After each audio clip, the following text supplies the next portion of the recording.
오늘 방송은 우리 회사는 다른 회사보다 원가 경쟁력이 있는가? 라는 주제로 방송을 진행하겠습니다. 오늘 방송은 지난 시간에 이어서 최수윤 자문위원님 모시고 방송을 진행하겠습니다. 오늘은 원가 경쟁력에 대해서 말씀을 드리도록 하겠습니다. 제조기업이고요. 그리고 중소기업에 대해서 한국은행에서 자료를 분석한 것을 이제 기반으로 해서 살펴보도록 하겠습니다.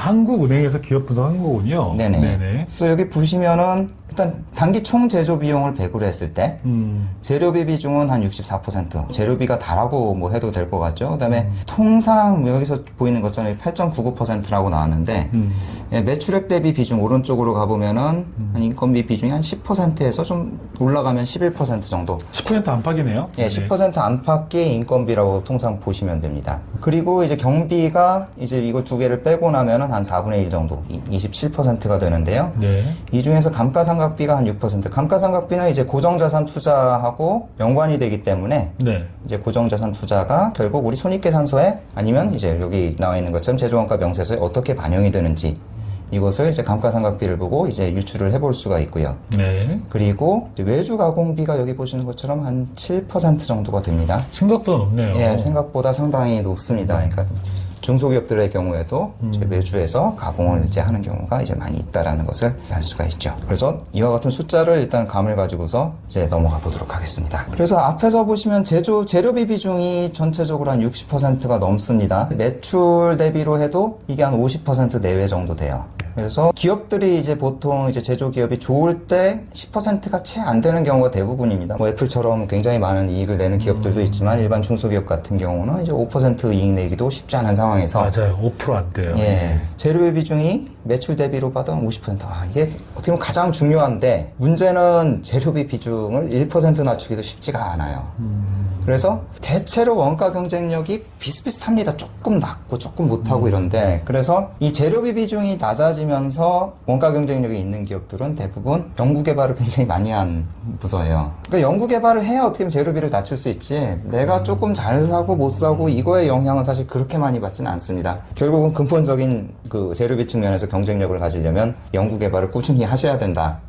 라고 좀 말씀을 드렸으면 좋겠고요. 그 다음에 대기업에 제가 있다 보니까 어떤 일이 많으냐면 영업부서하고 개발부서하고 누가 어디냐. 그러니까 영업부서에서 우리 이렇게 좋은 제품, 이렇게 차별화된 제품을 만들어야 돼요. 시장에 나가니까 이런 제품 팔아야 됩니다.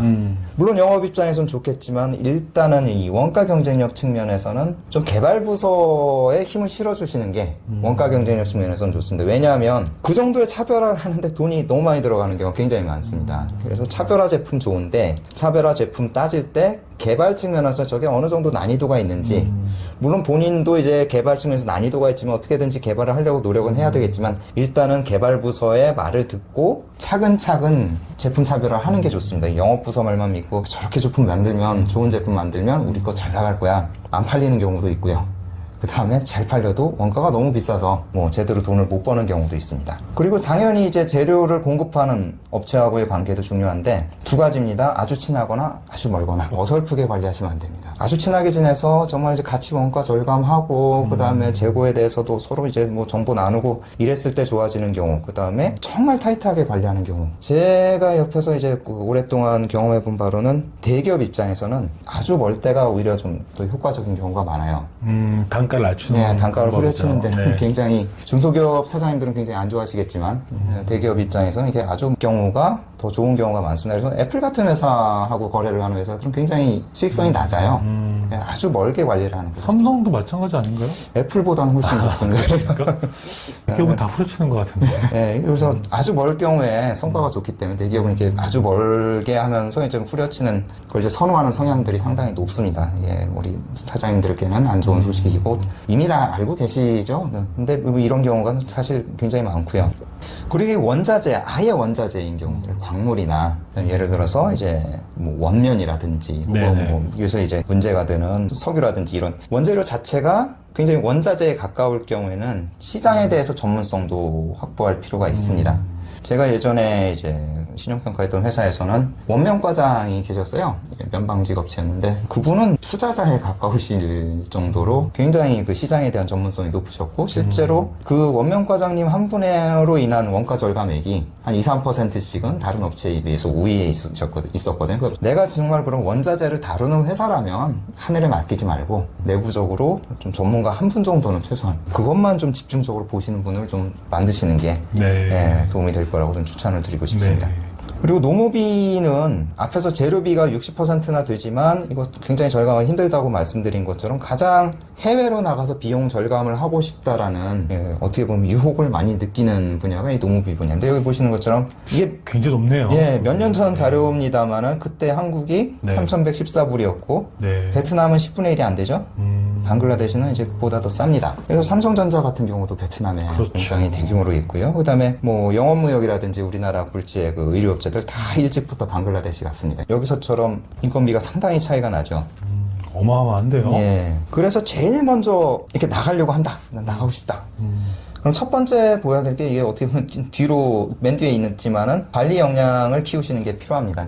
나간다면. 예. 왜냐하면은 해외 나가면 좋지라고 나간 기업들 중에 실패한 기업들도 상당히 많아요. 우리는 원가 절감하고 잘된 기업들을 주로 보지만 실패한 기업이 상당히 많습니다. 그러면 그 집에서 새는 바가지 밖에서도 뭐 샌다 뭐 이런 얘기 있잖아요. 그런 것처럼 내부에서 관리, 한국에서도 관리 잘 못하시면 안 나가시는 게 낫습니다. 네. 그러니까 내가 정말 관리 역량 충분하다. 그러면 해외에 나가시는 것을 고려해 볼 필요가 있고요. 네. 그리고 정부의 지원이 상당히 중요합니다. 예를 들어서 뭐 베트남이라든지 이런 기업, 의류업체 우리 가면 반길 것 같으신가요? 어떤가요? 안 반겨요. 아, 그래요? 결론을 말씀을 드리면 이 정부들도 우리도 이제 첨단 산업 유치하고 싶다. 어떻게 보면 삼성전자가 왜 베트남에서 그렇게 좋은 대접을 받고 공장을 만들 수 있냐를 생각하면 삼성전자가 가지고 있는 업종을 첨단 산업으로 보기 때문에 예, 베트남에서도 이제 좋은 평가를 받고 진출할 수가 그러니까 있었고. 어떤 노동 집약적 산업보다는 네. 네, 그런 산업을 맞습니다. 유치해서 그래서 지금 뭐 전기차라든지 뭐 이런 업종이면은 뭐 베트남 같은 데 갔을 때 충분히 환영을 받을 수 있지만 예를 들어서 우리 사업이 이제 과거보다는 노동 집약적 사업이라 한국에서 하기 힘들어서 외국 나간다. 외국에서도 별로 좋은 대접 못 받고요. 그 다음에 그 나라에서 그럼 한국에 있는 굉장히 허접한 설비 갖고 해도 되겠지? 안 됩니다.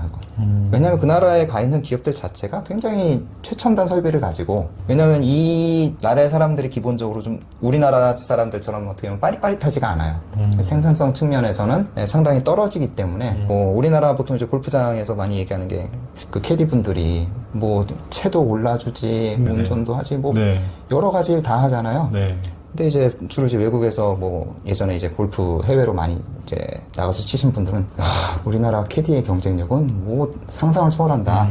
근데 캐디만 그런 게 아니고 우리나라 전반적으로 그 직원들의 생산성이 엄청납니다. 또 뭐 5배에서 10배까지도 차이가 나요.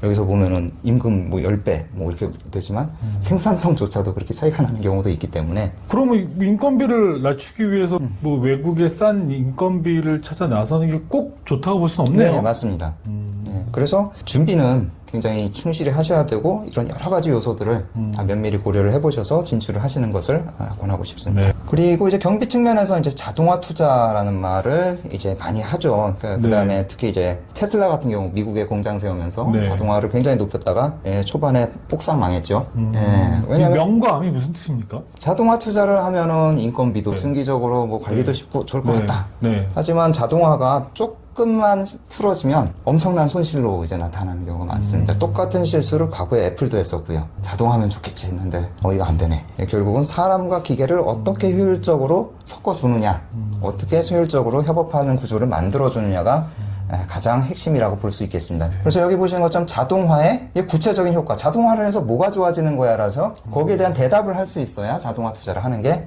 바람직하다고 생각이 되고요. 그리고 이런 자동화처럼 외주 가공도 우리 못하니까 외주 주자. 이거 안 됩니다. 우리가 굉장히 잘해야 돼요. 제조 전문가가 있어야 외주 가공도 되는 거지. 외주 가공 늘리고 우리 내부적으로 하는 것보다 외주 많이 해야지. 그러면 뭐 플렉서빌리티도 높아지고 좋을 것 같은데 그러면 내부에 제조 전문가를 키우셔야 됩니다. 네. 남들이 잘하는지 못하는지 확실하게 이해를 해야 외주를 주시는 게 바람직하죠. 그리고 이제 뭐 원가 외에 마케팅이나 R&D 같은 경우는 이 마케팅 ROI가 굉장히 대기업에서도 이게 고질적인 고민사항이에요. 어떻게 하면 이 마케팅이라는 돈 엄청 쓰는데 효과적인지 아닌지 검증하기 쉽지 않죠. 네, 네. 아직까지 답을 못 찾았습니다. 예, 현재까지 그래서 가장 바람직한 답은 끊임없는 질문. 아, 예. 네. 아니, 정답인 것 같습니다. 정답은 없지만 계속해서 그걸 가지고 너 이거 연구 개발한 네, 거 네. 이거 효과 있어 네, 없어라고 네, 네. 매일 괴롭히면 한 번 더 생각하고 그나마 비용 관리가 됩니다. 그래서 지금 현재까지의 가장 바람직한 방향은 끊임없는 질문입니다. 밑에 보면 이익에 대한 마인드, 이게 무슨 말입니까? 네, 그리고 기본적으로 원가 경쟁력을 가지려면 직원 전체가 이 이익에 대한 마인드가 있어야 됩니다. 영업이익률이 1%예요, 어떤 회사가. 네, 네. 매출 1억 달성했으면 이익이 네. 얼마나 날까요, 영업이익이? 딱 100만 원 나오죠. 네, 네. 근데 이익 개념이 없는 회사에서는 이 100만 원 달성했다고 매출 1억 달성 기념 회식 100만 원 씁니다. 아이고 매출의 1%밖에 안 되는데 하고 딱 씁니다. 그러면 열심히 뭐 한 달이건 두 달 1억 원 벌어서 다 날립니다. 비용을 절감이라 한다라는 거는 내가 예를 들어서 5%면 비용의 20배만큼 매출을 내는 거하고 똑같은 효과입니다. 그렇죠. 예, 네. 전 직원들이 그런 생각을 가지고 일을 하면 좋은데 영업하는 직원들 나 오늘 고생했으니까 술 한잔 이렇게 하고 쓰기 시작하다 보면 한도 끝도 없고요. 그래서 네. 특히 제조업 같은 경우 이제 뭐 호황기 때 돈이 들어오니까 이렇게 뭐 비용에 대해서 관리 안 하고 이제 물 쓰듯이 쓰는 경우도 있고 그래서 일단 이익에 대해서 마인드가 철저하면 이 기업은 진짜 뭐 굉장히 고도한 수단을 쓰지 않더라도 원가 경쟁력을 가지는데 훨씬 유리한 위치에 선다라고 볼 수 있습니다. 오늘 방송에서는 보니까 우리 회사의 원가 경쟁력, 그래서 4가지 정도의 중요 핵심 팩트를 말씀하셨어요. 재료비 절감을 위해서는 영업부서도 좋지만 개발부서, 원가 절감할 수 있는 나름대로 힘을 실어줘야 되지 않겠냐. 노무비에 대한 부분들은 아까 해외에 나갈 수 있으면 좋지만 관리 영향이 되지 않는다면 나가도 큰 의미가 없다. 예. 경비에 대한 부분도 자동화 투자에 대한 건 한 끈만 잘못해도 큰 문제가 생길 수 있다는 말씀하셨고, 또한 끊임없는 어떤 마케팅 비용에 대한 질문들, 그 내용들이 되게 중요하지 않겠는가라는 말씀을 해주셨습니다. 우리 회사가 원가 경쟁력이 있는지 없는지 이 부분은 이 책을 통해서 확인하시면 좋을 것 같습니다. 자, 오늘 방송 감사합니다. 네, 감사합니다.